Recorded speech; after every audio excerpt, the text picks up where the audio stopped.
You see this graphic right here? This is a screen cap of my fully approved credentials to cover the LIV Golf Tour Championships being played this week in Plymouth, Michigan.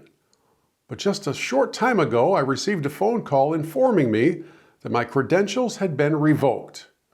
I wonder why. The full story is straight ahead.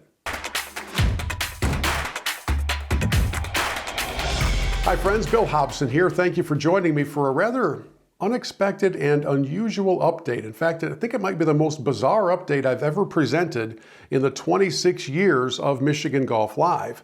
It all centers around the LIV Golf Tour Championships being played in Michigan this week.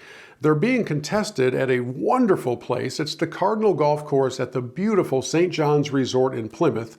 And I do want to make very clear at the outset of this video that the resort is in no way involved in this really strange story. So please keep that in mind, because the team there is awesome, and the work that the Pulte Family Foundation does through that resort is really, really good and deserves to be supported.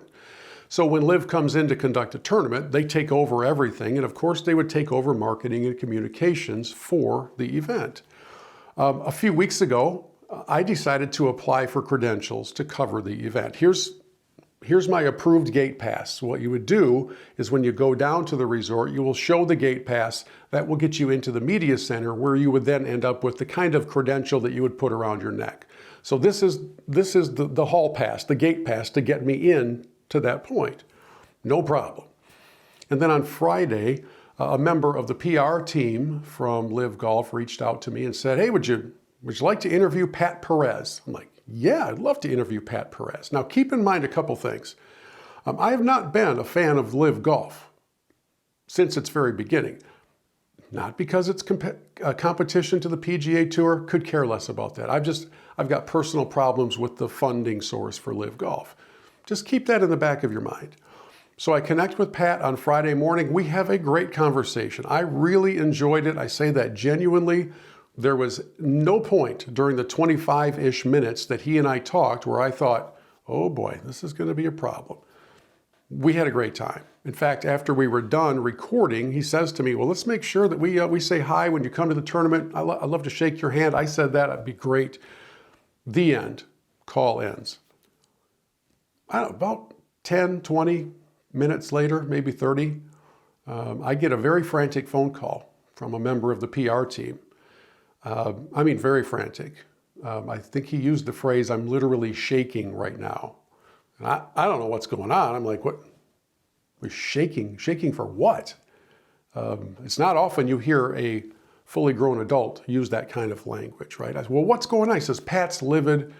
He says you ambushed him in the interview and you went into places you weren't supposed to go." Friends, for those of you who know me, you know that this doesn't really make any sense. For those of you who don't know me, I've never ambushed anybody in an interview in my life. I'm not the clickbaity kind of person.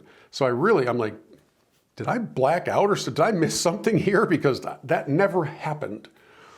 And at that point, that PR representative had not heard the interview. So I sent it to him. He called again, equally frantic. "You can't put that up. You can't do it. You can't take that. You got to take that question out. The question about the funding source. Everything else, good." So, well, I'm happy to apologize if I do something wrong. That's kind of one of my, I hope, maturity points in my life, is that when I screw up, I'm going to own up to it. I didn't screw up. In fact, since then, all the way to now, I've exchanged text messages with Mr. Perez a few different times, and he's been perfectly fine with it. He's not had any problem with it. So they come to me and tell me that he's livid, which is clearly not the case. And then I get a call from the head of PR of all of LIV Golf, a young lady by the name of Laura. I've never met her in person. When she called, we were the best friends in the world. "Hey, it's so good to talk with you, and thank you so much for doing the interview." And okay, I'm kind of expecting something here coming soon, but at least we're off to a friendly start. And then she gets to the point, which is, and this is like a half-hour phone call on Sunday afternoon, she says, "Really need you to pull that down."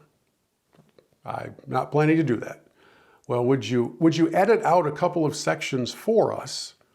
Or would you take it all down and we'll get you somebody else, you can do a fresh interview for the whole thing? And I said, why would I do that? I didn't do anything wrong. Well, you shouldn't have taken that interview in these directions. I said, well, then the person that you supplied for me to interview probably should have been prepped to say, hey, I'm just not going to talk about that. Let's go in a different direction. I would have honored that. This is not 60 minutes. I'm not trying to clickbait anybody or get them cornered. So as you would expect, that conversation got less and less friendly as we went. And it ended up with her just literally hanging up on me. And I wish I had recorded the conversation, because at no point did I raise my voice. Actually, at no point did she raise her voice, so to be fair. But it became more and more apparent that unless I had agreed to just deleting the interview, I was going to be on the receiving end of some ire. So that was Sunday. Nice relaxing Sunday afternoon after church.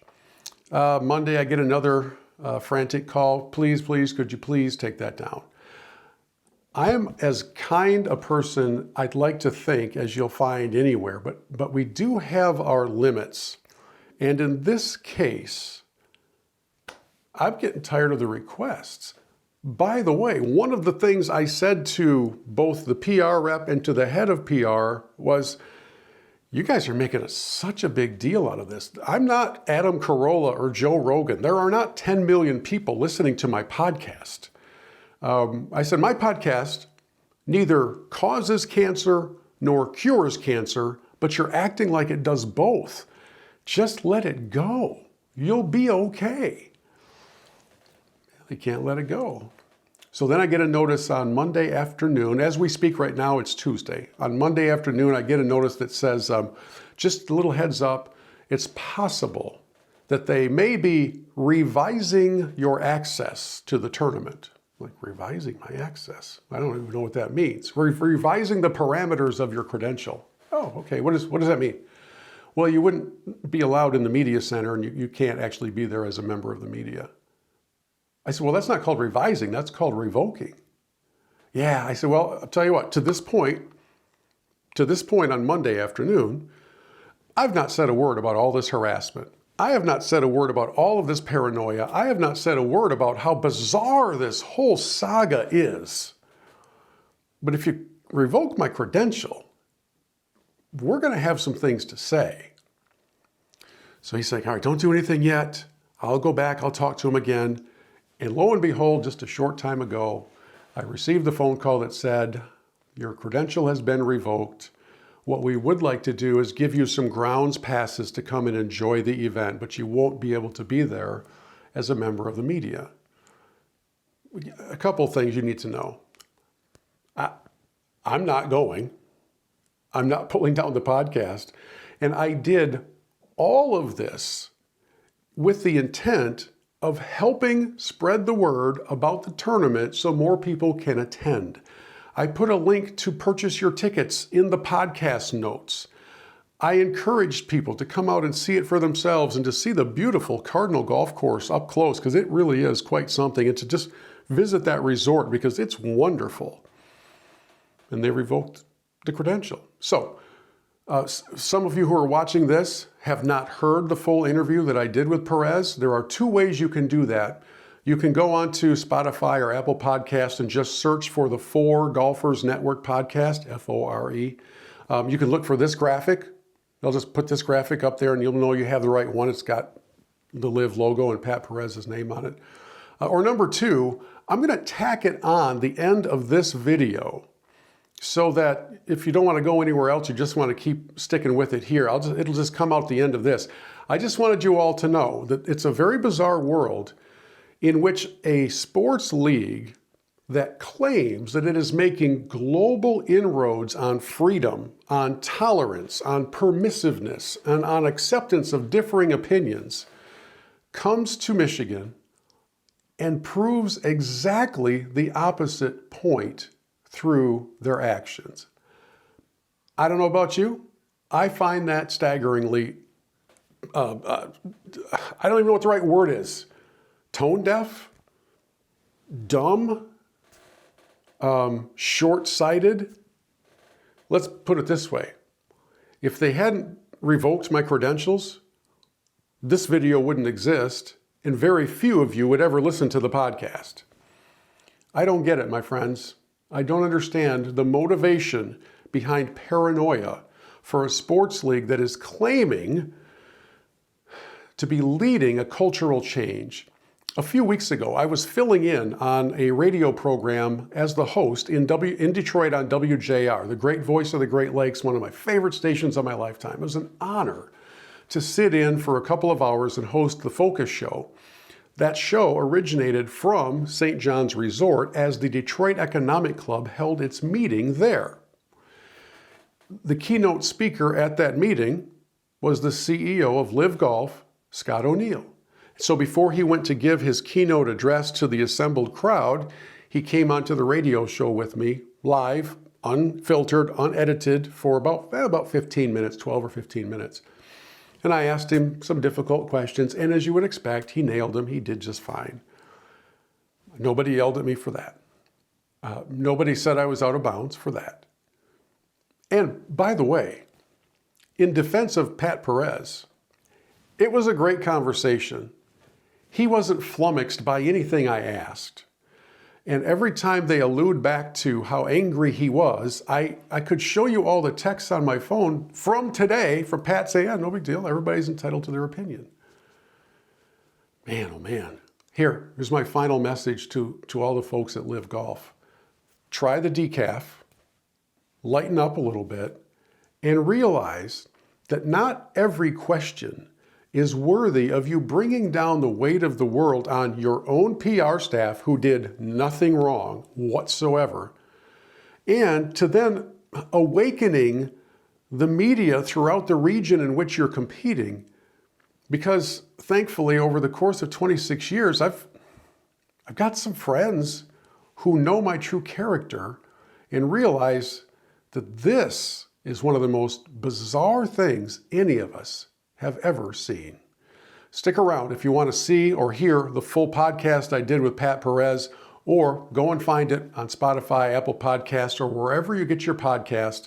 Thank you for listening to my rant, my sharing of the most bizarre story I have ever encountered in the 26-year history of Michigan Golf Live. I'm kind of excited. It's the first time I've had the chance on this program to talk with Pat Perez, and man, what a journey this guy has been on and continues to be on. He checks in with us right now from Indianapolis, which is the LIV tour stop before they come to Michigan for the Tour Championship. And Pat, how's life in Indy for a few days? Well, the weather's beautiful. It's going to be another fun-packed day down here. Expecting over 25,000 to come out, so it's going to be ripping, to say the least. So your role in LIV now is kind of in helping present, right? Yeah, I played the first 3 years. I played the PGA Tour for 21 years, and then 3 out here. And yeah, and I'm doing TV now, and my goal hopefully is to play next year again on the Champions Tour when I turn 50. So we'll see what's happening. But yeah, it's been fun to kind of learn the TV aspect of it, the ins and outs, and how much really actually goes into this operation to get this on TV is actually amazing. Well, there's always voices talking in your head, and some in some cases there already were for some people. Oh yeah, but there's always been. Yeah, I've always got that friend with me. But now they're counting you down. So what's the adjustment been like as you're kind of wearing the headset and having producers in your ear? Yeah, that's the thing. It's the hardest part right out of the gate was getting used to having someone talk to you while you're talking. You're trying to get a point out, and the producer or anybody else that's listening could be in your ear about something. Or really the hardest thing about doing it is timing. You have to have there's a certain amount of time that you get, but you got to figure out when to come in, when to lay out, when to say something at the hopefully at the right time and the right thing on top of that. But it's gotten a little easier. I've done it. This is my 13th week now doing it, and it's been fun. I've had some greats help me, like Jerry Foltz and David Faraday. Show me the ropes, and they've been doing it obviously forever. They're phenomenal at it. So I've gotten the team has just been phenomenal. They've helped me out, but once you get that mic and you turn that thing on, it's I've had some moments where I've frozen a little bit, but overall, it's been a great experience. Well, much like golf, broadcasting is a world of reps. You got to get your reps in to get comfortable and make it sound like you've been doing it for your whole life. Yeah, that's the difficult part, is going from playing it to actually talking about it. But, really the thing I've done is, because I'm on the course, I basically just put myself in their shoes, because I've been in their shoes for so long and I know the players so well. For the most part, I know what they're thinking. I know how they play. I know their strategy. So I'm basically putting myself out in their shoes of what they're facing for that shot and or, the situation of the tournament or whatever it may be. So I think it's helped me a little bit in the fact that, I do that. So it's, it's still difficult because you're still trying to get it out. And, sometimes I have some great thing I want to say and they don't come to me in time. And so I don't get it. And you don't really ever get that moment back. So, right. It is difficult, but again, it's been a cool learning experience to see how these guys do it. It's pretty cool. So Pat, you've long been accustomed to speaking your mind, right? Pat Perez is famous for not having much of a filter. I think that's kind of how we've all come to know you over your years of competing on the PGA Tour, and then as you make the move over to LIV. So, is the negativity, is the controversial part of LIV dying down a little bit as everybody asked all the questions that can be asked? I've not been a big supporter of LIV, so I'm curious if you've heard every question there could be. Yeah, I think a lot of people are like you, where they don't really. But again, you ask if they've come out and seen it, and they say no. Now, the biggest part is that, I guess you could say they kind of separated the game of the two. But again, you got to remember that, the Yasir, who's run the LIV, called the PGA Tour 11 times to try to be partners.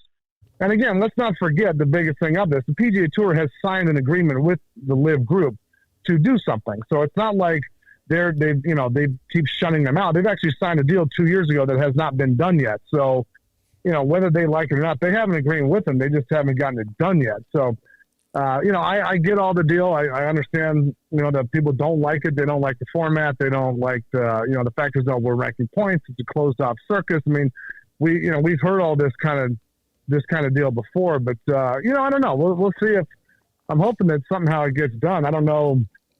I think the golf world as a whole, and I would say media and fans is, the number 1 and 2. They want to see the game get back together. They obviously, like me, I like to see all the stars play together. And, that's why the majors, basically the majors have done nothing except just let players play. And those have been the best events now because you're getting all the top stars of each tour to come and play. And there's really no talk anymore of, where this guy plays, where that guy doesn't play, or that. And they just come out and they play together, and those are the best events. And, hopefully in the future it kind of gets back to that point. Yeah. And just for whatever it's worth, and we won't dive into this for a very long time. My actual personal objection to it all isn't that there's a competitive league. I think that's good for everybody. I think monopolies are a problem. I've had a problem with the source of the funding, and you've heard those questions as well. Do you think, by the way, that as you prepare for Champions Tour, will there be a kind of a ban or a suspension like they're having for the PGA Tour? Have you been able to look into any of that? Yeah, I've had that. I do have a situation with that going on right now, but they, the PGA Tour obviously banned me for doing LIV, but again, I'm turning 50 next March, and I haven't actually played. In their rule book, it's when the last time you played an event, and they've actually tried to suspend me for doing TV. So, which doesn't make any sense because, again, I'm not on the Champions Tour yet. I don't get it until I'm 50. So it doesn't matter. In my opinion, it doesn't matter what you do until you're 50. If you're not on the tour. But again, I spent 21 years on the PGA Tour. I meet a lot of credentials that automatically get me on the Champions Tour. So, right. I don't know how I can be banned for doing, talking about golf, no matter what league it is or what tour it is. I'm not on the Champions Tour yet, but I have the credentials to get there. How I see it, whatever you do until you're 50 is kind of what you do until you're 50. And then if you have the credentials to go, you go. If I was looking to go back to the PGA Tour, I think it would be a little different ball game. But, they have their rules, and we all knew it when we left. I'm as realist as anybody. I knew when I left the PGA Tour that was going to be my last time playing that tour. But again, I left at 46 years old. I ran for a long time, and I figured by this time of the golf world, 4 years later, something would be organized. And, when everybody, when Jay Monahan and Yasir signed that contract and they made a deal June 6th of 23, I thought we'd be a lot farther off than we are now, but doesn't seem like we really are. So I don't know. The future's, I don't know what's going to happen. I'm with you. A lot of people don't like the funding of the Saudis, but they're involved in so many things in the United States that I think people do forget that. This is not like this is not like some group that's not involved with the United States currency in some form or another. What they do and how they do. I mean, we sell tons and millions and hundreds of millions of dollars of weapons and ammunition and stuff like that to the Saudis. So if it was such a big problem, why would the United States sell them all this artillery? You know what I mean? That's stuff like that. Very fair question. Last time I checked, they bought $850 million worth of artillery to it, from us. So if there's such a threat to the United States as far as terrorism and all this kind of stuff, why the hell would you sell them all this equipment? To use against us, It's a fair question for sure. And I've always answered that by saying all I talk about is golf. And in my golf realm, I wish there was that separation. By the way, I have a theory, Pat, and then we'll talk about what's coming to Plymouth for the Tour Championship. I have a theory that's based on nothing but conjecture in my gut. I think that there are some players who did make the move over from the PGA Tour to LIV, and perhaps this includes you, based on a promise from Greg Norman that never delivered. I have a personal theory that he just flat out lied to a bunch of guys. Am I wrong? No, I don't know if there's necessarily wrong. For me, my situation was different. So I started with PGA Tour in 2002. At 46 years old, I'm, kind of struggling to keep my card. I'm not playing that great. I knew I was going to try to play the Champions Tour at 50 and how long I could make it till I got there. I didn't have any of those concerns of world ranking points or, any of that. They offered me a number and it was something I just couldn't turn down. And that's what it was. That's the bottom line. I mean, I'll give you the real of what it was. And, anybody that says they didn't come for money, I don't know if they're really truthful themselves, but, that's what it was. He was a 46-year-old kind of journeyman. You're going to offer me that kind of bread and what I was going to make out here, for me financially, between my, my family and my long-term living. I just couldn't turn it down. That's my personal situation. But I don't know. I don't really know what Greg promised those top players, the Brysons of the world and John Rahm and DJ and Brooks and those guys. I don't really know. I haven't really heard those rumblings. I'm sure they said something. It is disappointing that, they haven't gotten the world rankings, but I get the other side of that. You can't just start a league and then go to the world rankings and go, hey, we won our points. They go, well, we don't do it that way. So I understand how the OWGR is working that way, where they're saying, hey, you can't just start something and we're going to give you points. I mean, these other tours have been around forever. There's obviously a process of time that it has to go through, and there's a bunch of criteria. How do you get into the tour? Well, we have to invite you. Well, is there an open zone? No, there's no open zone. There's a bunch of things that I can see why the pushback was for the world ranking points. Now, do I believe these guys should get world ranking points? Of course. But the problem is at this point, the guys are ranked so far down that even if you got points, I don't even know how it would work to where you would get them back in the system high enough up. You know what I mean? Yeah, so yeah. I really don't know. I mean, I don't know what Greg Norman told these guys. I don't know if he lied. I don't know. I know Greg a little bit enough. I mean, we're friendly. I'm not going to throw him under the bus and say he did. I just personally don't know what conversations were because I wasn't a top player. I was kind of like a last, kind of minute fill in because they were looking for players that I have no idea what the top players, what their deals were or what they were told. Yeah. Did you get out of LIV what you were promised? I did. I mean, Okay. I literally I might have gotten 100% of what I was looking for out of it. I was never been a top player. I've had my moments of mediocrity.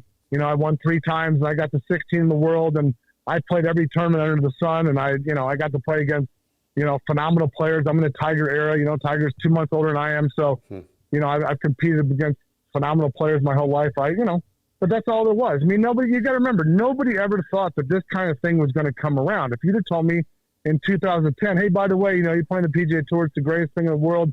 But guess what? In about 13 years, there's going to be this new thing starts. And you're like, no, there's no chance.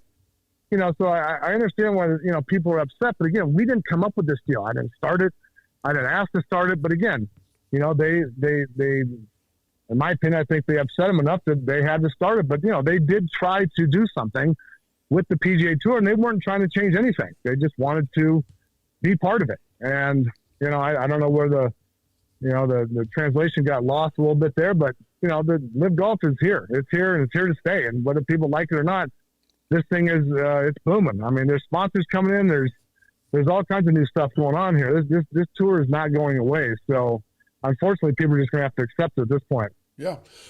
So speaking of which, it is coming to town, at least to our part of the world, into Pure, Michigan, as the LIV Tour Championship comes to St. John's in Plymouth and the Cardinal Golf Course. And, it's funny, Pat, you're talking about hoping to make it onto the PGA Tour Champions, and that event is taking place at the same time. It's an unfortunate scheduling as far as Michigan golf fans are concerned, because we'd like to be at both, and it's kind of tough to do them. They're literally the same 3 days of competition. But right, what are you, about 30 minutes apart? Warwick Hills is about 30 minutes from there? It'll be about an hour. It's about a solid hour. Okay. Yep, yeah, it's way more north, isn't it? Yes. Yep, it's just north of Flint. And unfortunately, you got to come up US 23, which is basically everybody's nightmare in the summer, going north on US 23. But so this Tour Championship, as it comes in to this venue, which I don't think anybody would have projected to be hosting the Tour Championship, but here it is in Pure, Michigan. I'll be down. I'm going to come down. As you said, you can't be a critic of LIV without coming to an event. So I'm going to kind of step up and just see what it's like in person. Yeah, I think you should definitely come down. I think you'll see. Basically it's like a stagecoach. It's like a festival, but with golf but serious golf. That's the thing. People are trying to compare the LIV thing to TGL. Well, no, this is real golf with real shots and real conditions and all that stuff. I know some people don't like the shotgun to start, but you're playing all 18 holes anyway. I understand that. A couple things, but it's real golf and real emotion and real stuff on the line here. So, but I think you'll enjoy it. You got to come out and check it out. They put on quite a production here, I'll tell you. Now the format changes a little bit for this Tour Championship, right? Well, it's all team now. It's all team based. The individual is over this week, and then next week it's solely team. So now you're taking. Sorry, the 12 and 13 team will play a match to see who gets in. So the winner of that match on Wednesday will then get in to the, I guess you call it the final. So the top 6 teams will pick one of the bottom 6 teams, and then it's a head-to-head match, and then that's on Friday, and then Saturday those remaining 6 will play, and then. Is it a draft? You said they pick the top 6, pick one of the bottoms. Do they literally get to choose? So the top 6 teams get to pick one of the bottom 6 teams. So the leading team, which is Legion 13 right now, they will pick whatever team they want in the bottom 6 to play. Oh, that's fun. But then the final day is all 4 scores count. So all 4 scores count to figure out the winner of the entire deal. Wow. So it's not match play. It's just strictly stroke play. Okay. All 4 scores count on Sunday. And with that happening, there'll be action to watch everywhere. Now, it's also, as you said, it's kind of got that music festival feel to it. There's sounds everywhere, right? This is not are there actually marshals holding up quiet please signs at LIV events? Yeah, there are. Now the first year we had this, the music was very, very loud, but we were also on YouTube. Since we've gone to TV, because we're on Fox, the music has turned down. Most of the music that you'll hear loud will be around the driving range, the putting greens. It's mostly loud when you warm up. And when you get to the course, you'll hear some softer, much softer music on the course. They've taken out about half the speakers, so it's much more less festival on the course. It's mostly around a lot of the public areas. But we do have a party hole, which does get loud, but it's no louder than the 16th hole at Waste Management. I can tell you that much, and That's with no music. So, and the people love it. I mean, the people at the party hall, they can't get in. They're running to get over there when the gates open. It is a blast. The players get to pick their own songs, so they get to hit a shot during it. And it's if you looked at Adelaide, if you've seen anything about LIV, you see the party holes. they are really, really fun. And then you got Club 54 on 18, which is also kind of the same thing. They have some music. It's not as loud, of course, because it's, the 18th hole. So, but yeah, most of the festival stuff is around kind of the bigger public areas. But on the course, out in the middle of the course, you don't really hear a lot of music. Everybody in their brother is talking about Happy Gilmore too. And first of all, number one, I am shocked that Pat Perez did not have a cameo in that movie. I thought it would have been. Funny enough, you mentioned that. They wanted me to be Adam Sandler's stunt double. They really did? So they did. The director called me and said, "You want to be a stunt double?" I said, "No, I want to be in the movie." Who ended up being Hunter Mayhem, didn't it? I don't know. I don't know who it was, but it was, I have no idea. But were they taking shots at LIV? I guess is why I brought up. Oh yeah, of course. Okay. Of course. I think they're actually doing both. I think it was TGL and LIV. Yeah, I think you're right. I got done watching it. I said, well, at least we know where Adam Sandler stands. Right. As far as what he likes in golf. I personally thought it was horrible. I personally thought it was a terrible movie, but it had a couple funny lines. I thought Scotty's bit was pretty funny. Yeah. With being arrested again, I thought that was pretty funny. And there was a couple other lines, but as a whole, it was absolutely dreadful to watch. I was like, get my 2 hours back, but I had to at least see what it was. Well, so. Yeah, I don't think they're going to have to stay up extra late on Oscar night waiting for some award. No. I don't even think Sandler was even trying remotely to. No. I think he had something in mind. I think when the LIV and the TGL started, I think that kind of changed his. I think he felt, well, I got basically my second half of the movie right here that I can. It's like a lay-in for him. It's too easy to not kind of use that stuff. So. Yeah. All right, let me ask you two quickies and I'll get you out of here. I sure appreciate your time. Number one, if you were at the top of the LIV food chain and you could wave a wand and do whatever you wanted, is there anything you would change about LIV Golf that you think might help it in its stature and perhaps even in the world golf ranking argument? Well, there's multiple things. I would have more players, to be honest with you, and I would make it open so these players could get in and out. In my opinion, it's too closed off. You have 54 players. It's basically people that are asked to get in. There's only one qualifying spot, in December. It's not like, you really have to qualify to get in. You got to be kind of asked to get in. I think that needs to change. I wish there was 72 players. I wish it was more tee times as opposed to shotgun start, especially on Sunday anyway. I think that's the only way they can really get the world rank points. They need more players, but then everyone argues, well, Tiger's event, is only 20 players. But that's only one event. It's also Tiger Woods, right? So, and you have to really earn your spot to get in that event. So, that's a different argument, obviously. But, I think 72 players, I think if you had, 60 guys on 15 teams and you had 12 open spots, and every week was either a qualifier or you got asked, it was some sort of way that other players could get in somehow. Yeah, that would definitely help the argument. I think that they went to 4 days would help. I think that's the biggest thing of all of it. And again, everyone says, well, they won't go to 4 days. Well, the players have no problem going to 4 days because it's only, you got to remember, it's only 14 weeks, right? There's only 52 days of golf.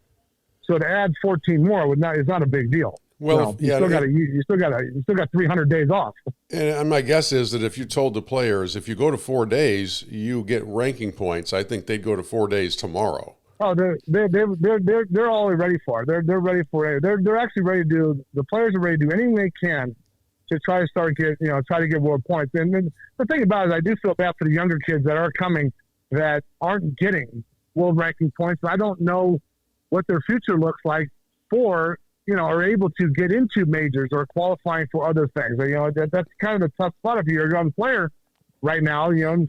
What is your long-term goal? Like, do you want to play majors? Are you, and again, if they got world rank points, it would really help with a bunch of tours around the world as far as getting younger players and or, especially world ranking points. But let me ask you, what do you like to see change? Because, for someone that doesn't like it, like you and, most of your fans probably, what is the consensus? Like, what would you like to see change? No, that's a great question. I first of all, I really don't think there's the urgency to merge that there was even 2 or 3 years ago. I think the PGA Tour has come to a realization that currently on LIV, there are probably two or maybe three guys who would be considered needle movers back on the tour. I think you got Bryson, I think you got Rahm, and you could make a case for maybe another player in there, but I don't think they have the urgency that they did before.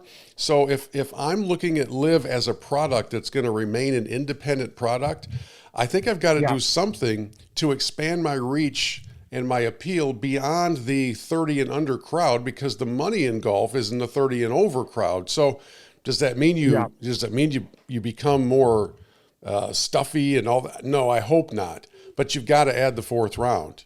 And you also got to remember, though, not to cut you off, but you have to remember the money that the PGA Tour is playing for was never going to happen. Yes. Unless LIV came around. I don't know why people don't believe that. They just think that money just magically showed up. I mean, I played with the greatest player of all time in Tiger Woods, and we were playing for $4 million a week. Yeah. And then every year would go up to like 4.2, and then 4.6, and then 4.8. And here's a guy that's winning 9 times a year. Yeah. Who's blowing everyone out of the competition, has changed the sport completely, 100%. No one's ever seen anything like him. And our purses went up fractionally. Then all of a sudden, LIV comes around, and all of a sudden the tour's got $20 million a week going on. And now the FedEx I just saw is $40 million next week in the Tour Championship. Like, that money was never going to happen. But all that money could have been, if they would have let this group come in, that money was going to be there, but then all the players would have been together, and then it would have been like, hey, this is cool. This is cool. So not to cut you off, but that, the money the PGA Tour is playing for would have never happened without this group coming around. Well, your colleague Phil Mickelson got a lot of things right. He got a lot of things wrong, and I understand he got a lot that. Of things wrong, but you got to remember, here's a guy right that was top 50 for 30 straight years. He played 25 straight team events. Okay, he's in all the big rooms with all the big names, presidents, you name it, CEOs of companies, Don't tell me that guy doesn't know the ins and outs of what's going on with the tour, where the money's going, what the deal is, all the charity stuff, all these other things going on. You can't tell me Phil Mickelson does not know. Did he do it right? I don't know. Probably not. But he got his point across, and then in the end now he's starting to look like he knows what the hell he's talking about.